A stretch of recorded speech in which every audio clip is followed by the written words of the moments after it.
Hello. അതേ, ചക്കയുടെ ചവണി കളയാൻ വരട്ടെ കേട്ടോ. ചവണി എന്നാണ് കേട്ടോ ഞങ്ങളുടെ നാട്ടിൽ പറയുക. ചക്കപ്പഴം അടർത്തിയെടുക്കുമ്പോൾ അതിന് ചുറ്റും കൂടി നിൽക്കുന്ന ഞാരുകളുണ്ടല്ലോ, അതിനെ ഇവിടെ പറയണത് വരാട്ടോ ചവണീന്ന്. നിങ്ങളുടെ നാട്ടിൽ എന്താ പേര് വിളിക്കാന്നുണ്ടെങ്കിൽ അതൊന്ന് കമൻറ്റ് ചെയ്യാൻ മറക്കരുത് കേട്ടോ. അതുകൊണ്ടേ ഞാനൊരു മിക്സ്ചർ ഉണ്ടാക്കാമെന്ന് വിചാരിച്ചേ. അപ്പോൾ അത് നന്നായിട്ട് ചെത്തി എടുത്തിട്ട് അതിൻ്റെ ഞാരുകളൊക്കെ ഉണ്ടല്ലോ വേർതിരിച്ച് എടുത്തിട്ടുണ്ട് കേട്ടോ. എന്നിട്ട് അത് കുറച്ച് വെളിച്ചെണ്ണ എടുത്തിട്ട് അതൊന്ന് ചൂടായി വരുമ്പോൾ അതിലേക്ക് നമ്മൾ ചക്കയുടെ ഉപ്പേരിയൊക്കെ വറുത്തെടുക്കില്ലേ, അതേപോലെ തന്നെ ഒന്ന് വറുത്തെടുക്കാം. ഇതാണെന്ന് വെച്ചാൽ കനം കുറവായ കാരണം വേഗം കിട്ടും കേട്ടോ. അപ്പോൾ നമ്മൾ മിക്സറാകുമ്പോൾ നട്ട്സൊക്കെ വേണ്ടേ, കപ്പലണ്ടിയോ മറ്റോ. ഇപ്പോൾ ചക്കയുടെ ആയതുകൊണ്ട് ഞാൻ കപ്പലണ്ടിക്ക് പകരം ചക്കയുടെ കുരു തന്നെയാണ് കേട്ടോ കനം കുറച്ച് അരിഞ്ഞിട്ട് റോസ്റ്റ് ചെയ്തെടുക്കുന്നത്. അപ്പോൾ ആ റോസ്റ്റ് ചെയ്യണ നേരത്ത് ഞാൻ കുറച്ച് ഉപ്പിട്ടിട്ടുണ്ടായിരുന്നു കേട്ടോ, ഒരു നുള്ള്. അതും ഇതിലേക്ക് വറുത്ത് കോരി വെച്ചെടുത്തു കേട്ടോ. ശേഷം കായത്തിൻ്റെ പൊടി, കുരുമുളക്, പെരിഞ്ചീരകം, കുറച്ച് അയമോദകം, പിന്നെ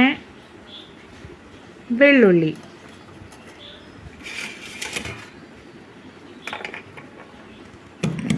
അതെല്ലാം ഓരോന്നായിട്ട് ചതച്ചെടുത്തിട്ട് നമ്മൾ ആദ്യം വെള്ളുള്ളിയാണ് കേട്ടോ ചതച്ചെടുത്തിട്ട് അതൊന്ന് മൂത്ത് എണ്ണയിലിട്ട് മൂപ്പിച്ചിട്ട് അതൊന്ന് വറുത്ത് കോരി എടുത്ത് ഈ മിക്സറിൻ്റെ കൂട്ടത്തിലിടും. അതേപോലെ തന്നെയായിരുന്നു കേട്ടോ ഓരോന്നും. അപ്പോൾ ഞാൻ ഈ കൂട്ടത്തിൽ കുരുമുളക് ഇട്ടിട്ടുണ്ടായിരുന്നില്ല കേട്ടോ. കുരുമുളക് കുറച്ച് കഴിഞ്ഞിട്ടാണ് കേട്ടോ ചേർത്തത്. കാരണം എന്താ വെച്ചിട്ടുണ്ടെങ്കിൽ നമുക്ക് ഉണ്ണിക്ക് വേണ്ടിയിട്ട് കുറച്ച് മാറ്റി വെക്കേണ്ടതുണ്ടേ.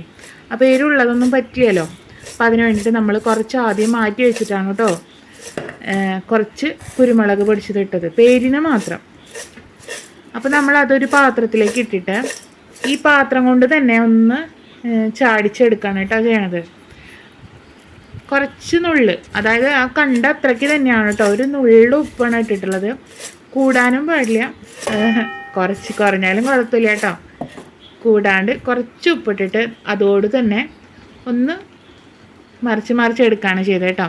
അപ്പോൾ നമ്മുടെ മിക്സ്ചർ തയ്യാറായിട്ടുണ്ട് കേട്ടോ. ഞാൻ കറിവേപ്പില ഒന്നും എടുത്ത് ഇട്ടിട്ടില്ല, നമുക്ക് വേണമെങ്കിൽ കറിവേപ്പില വറുത്തിടാം. അതുപോലെ നമ്മുടെ ഇഷ്ടത്തിനനുസരിച്ച് എന്താണെന്ന് വെച്ചാൽ ചെയ്യുകയൊക്കെ ചെയ്യാം കേട്ടോ.